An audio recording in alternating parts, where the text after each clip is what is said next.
Medina के शांत शहर में पैगंबर मोहम्मद के प्रिय पोते हुसैन इब्न अली को कुफा के लोगों से ढेरों पत्र मिले। उन्होंने उमैयद खलीफा के नवनियुक्त शासक यजीद इब्न मुआविया के अत्याचार के खिलाफ उनके नेतृत्व की अपील की, जिसका शासन भ्रष्टाचार और इस्लामी मूल्यों के प्रति घोर उपेक्षा से चिह्नित था। हुसैन, जो अपनी धर्मनिष्ठा और ईमानदारी के लिए जाने जाते थे, खुद को एक चौराहे पर पाते थे। यजीद के प्रति निष्ठा की प्रतिज्ञा करने से उनका इनकार केवल एक व्यक्तिगत रुख नहीं था, बल्कि न्याय और सत्य के प्रति एक गहरी प्रतिबद्धता थी। अपने परिवार और सबसे करीबी साथियों को इकट्ठा करके हुसैन ने एक ऐसी यात्रा की तैयारी की जो उन्हें मदीना की सुरक्षा से कुफा के अनिश्चित मैदानों तक ले जाएगी। यह निर्णय हालांकि खतरे से भरा था, लेकिन विश्वास से भरे दिल और इस्लाम के सिद्धांतों को बनाए रखने के संकल्प के साथ लिया गया था। उन्हें शायद ही पता था कि यह यात्रा उन्हें करबला के भाग्यशाली मैदानों तक ले जाएगी, जहां उनकी विरासत हमेशा के लिए इतिहास में अंकित हो जाएगी। जैसे ही कारवां रात के अंधेरे में मदीना से निकला, हवा में उम्मीद और आशंका दोनों की भावना भर गई। हुसैन के साथ उनका परिवार था, जिसमें उनकी बहन ज़ैनब, उनके बेटे अली अकबर और शिशु अली असगर और मुट्ठी भर वफादार साथी शामिल थे। कूफा से आए पत्रों में सहायता और शरण का वादा किया गया था, लेकिन शुष्क रेगिस्तान से होकर यात्रा करना उनके विश्वास और धीरज की एक कठिन परीक्षा थी। रेगिस्तान की कठोर धूप उन पर बरस रही थी और पानी की कमी ने हर कदम को चुनौतीपूर्ण बना दिया था। शारीरिक और भावनात्मक रूप से होने वाले नुकसान के बावजूद उनका हौसला बुलंद रहा, इस उम्मीद से कि कूफा एक ऐसा अभयारण्य होगा जहां वे यजीद के शासन के अन्याय के खिलाफ रैली कर सकते हैं। हालांकि जब वे करबला के मैदानों के पास पहुंचे, तो उनका रास्ता उमर इब्न साद के नेतृत्व में एक विशाल सेना ने रोक दिया, जिसे यजीद ने उन्हें रोकने और उन्हें वश में करने के लिए भेजा था।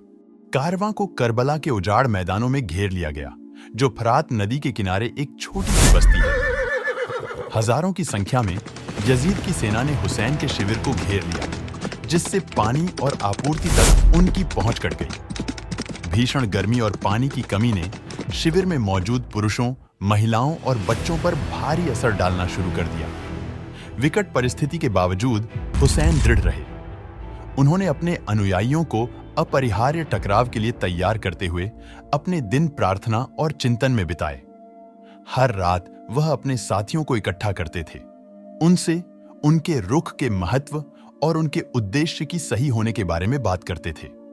भारी प्रतिकूल परिस्थितियों का सामना करने में उनका विश्वास और संकल्प एक दूसरे के लिए प्रेरणा और शक्ति का स्रोत बन गया। युद्ध की पूर्व संध्या पर शिविर में गहरी शांति छा गई।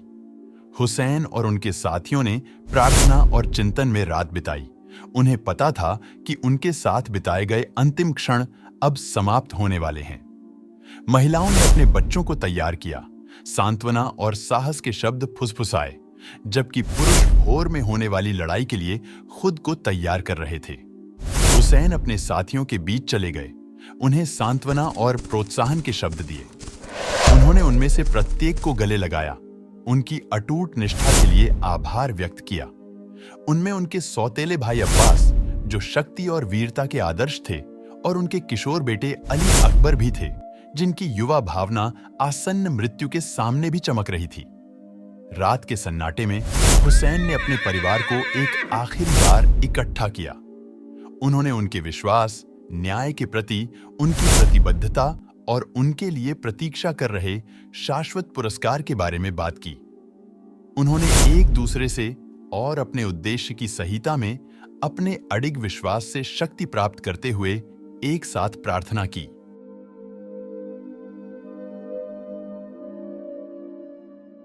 मुहर्रम की 10वीं तारीख को, जिसे आशूरा के नाम से जाना जाता है, भोर होते ही करबला के मैदान एक ऐसी त्रासदी का मंच बन गए जिसकी गूंज इतिहास में गूंजेगी।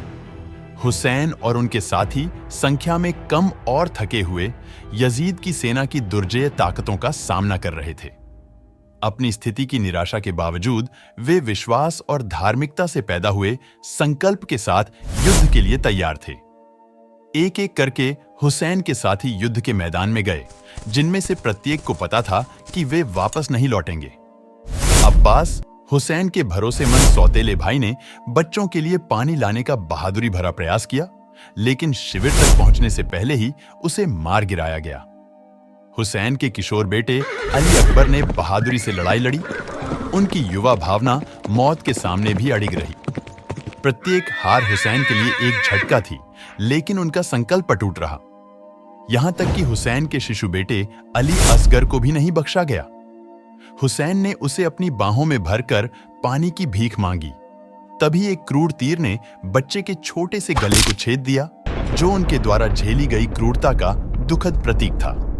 प्रत्येक बलिदान न्याय के प्रति उनकी प्रतिबद्धता का प्रमाण था, और प्रत्येक शहीद की मृत्यु अत्याचार के खिलाफ खड़े होने की कीमत की एक गंभीर याद दिलाती थी। अंत में हुसैन की बारी थी। कमजोर और अकेले वह अपने भाग्य का सामना करने के लिए निकल पड़े। अपनी थकावट के बावजूद उन्होंने बहादुरी से लड़ाई लड़ी, लेकिन दुश्मनों की भारी संख्या ने उन्हें अभिभूत कर दिया। जब वह जमीन पर गिरे तो उनका शरीर घावों से भरा हुआ था। उनका सिर उनके शरीर से अलग कर दिया गया था, जो उस क्रूरता का एक भयानक प्रमाण था जिसका उन्होंने विरोध किया था।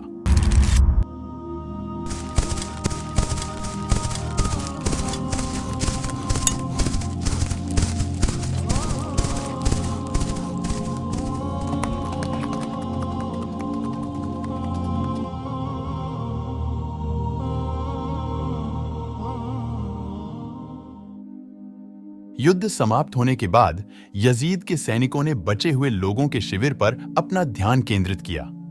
महिलाओं और बच्चों को बंदी बना लिया गया, उनके तंबू जला दिए गए और उनके सामान लूट लिए गए। भालों पर लगे उनके प्रियजनों के कटे हुए सिर को देखना उनके नुकसान की निरंतर याद दिलाता था। हुसैन की बहन ज़ैनब अराजकता के बीच ताकत के स्तंभ के रूप में खड़ी थी। उसने दुखी महिलाओं और बच्चों को सांत्वना दी, उनसे अपने विश्वास और गरिमा को बनाए रखने का आग्रह किया। इस तरह की तबाही के सामने उसका लचीलापन और साहस बचे हुए लोगों के लिए आशा की किरण बन गया, जो उनकी धीरज की भावना का प्रमाण था। बंदियों को कुफा की सड़कों पर घुमाया गया, जहां उन्हें यजीद के गवर्नर उबैदुल्लाह इब्न ज़ियाद के सामने लाया गया। यह यात्रा एक कष्टदायक परीक्षा थी, जिसमें बंदियों को शत्रुतापूर्ण भीड़ के उपहास और दुर्व्यवहार का सामना करना पड़ा। भालों पर लगे अपने प्रियजनों के कटे हुए सिर को देखना उनके नुकसान की निरंतर याद दिलाता था। इब्न ज़ियाद के दरबार में ज़ैनब अडिग गरिमा के साथ खड़ी थी। उसने एक ऐसा भाषण दिया जो सत्य और अवज्ञा की शक्ति से गूंजता था, जिसने कूफा के लोगों को उनके विश्वासघात और हुसैन के कारण की धार्मिकता की याद दिलाई। उसके शब्दों ने गहरा प्रभाव छोड़ा, जिसने यज़ीद के शासन के अत्याचार और अन्याय को उजागर किया। कूफा से बंदी दमिश्क की एक कठिन यात्रा पर निकल पड़े। रेगिस्तान बहुत कठोर था और परिस्थितियां बहुत कठोर थीं। वे शहरों से होकर गुजरे, जहां उन्हें और भी अपमान और पीड़ा का सामना करना पड़ा। अक्सर शत्रुतापूर्ण भीड़ द्वारा उन पर हमला किया गया। भूख और प्यास से कमजोर कई बच्चे यात्रा में बच नहीं पाए। भारी प्रतिकूलता के बावजूद ज़ैनब और हुसैन के जीवित बेटे अली ज़ैन अल-अबिदीन ने समूह को शक्ति और मार्गदर्शन प्रदान किया। उन्होंने बंदियों से अपने विश्वास को बनाए रखने और अपने प्रियजनों के बलिदानों को याद रखने का आग्रह किया। यह यात्रा उनके धीरज और लचीलेपन की परीक्षा थी, और उन्होंने प्रत्येक दिन का सामना साहस और आशा के साथ किया। दमिश्क पहुंचने पर बंदियों को भव्य उमैयद मस्जिद में यजीद के सामने लाया गया। शहर को जश्न में सजाया गया था और बंदियों को सड़कों पर घुमाया गया और उन्हें और भी अपमानित किया गया। यजीद ने एक घिनौनी हरकत करते हुए हुसैन के कटे हुए सिर को अपवित्र किया, ताकि उनकी आत्मा को तोड़ा जा सके। लेकिन अली ज़ैन अल-अबिदीन अपनी कमजोर हालत के बावजूद मजबूती से खड़े रहे और एक शक्तिशाली उपदेश दिया। उन्होंने खुद को पैगंबर मोहम्मद के पोते के रूप में पेश किया, अपने परिवार के महान वंश और बलिदानों का वर्णन किया। उनके शब्द भीड़ में गहराई से गूंज उठे, जिससे यजीद के शासन की क्रूरता और अत्याचार का पर्दाफाश हुआ। बंदियों की गरिमा और साहस से प्रभावित दमिश्क के लोगों ने यजीद के शासन पर सवाल उठाना शुरू कर दिया। असंतोष के बीज बोए गए और बंदियों का लचीलापन अत्याचार के खिलाफ प्रतिरोध का प्रतीक बन गया। कैद की अनिश्चित अवधि के बाद हुसैन के परिवार को आखिरकार रिहा कर दिया गया। मदीना वापस जाने की यात्रा एक उदास यात्रा थी जो दुख और चिंतन से भरी थी। ऐसा कहा जाता है कि वे शहीदों को श्रद्धांजलि देने के लिए करबला में रुके थे, अपने प्रियजनों की मृत्यु पर शोक व्यक्त किया और उनकी याद को जीवित रखने की कसम खाई थी। मदीना वापसी ने उनके बलिदान को चिह्नित किया। मैंने यह कहानी आपके सामने प्रस्तुत करने की कोशिश की है और अगर कहानी में कोई गलती हो तो कृपया मुझे माफ करें और मुझे कमेंट करके बताएं कि आपको कहानी कैसी लगी। और अगर आप चैनल पर नए हैं तो चैनल को सब्सक्राइब जरूर करें और बेल आइकन भी ऑन कर लें ताकि हर वीडियो सबसे पहले आपके पास आए।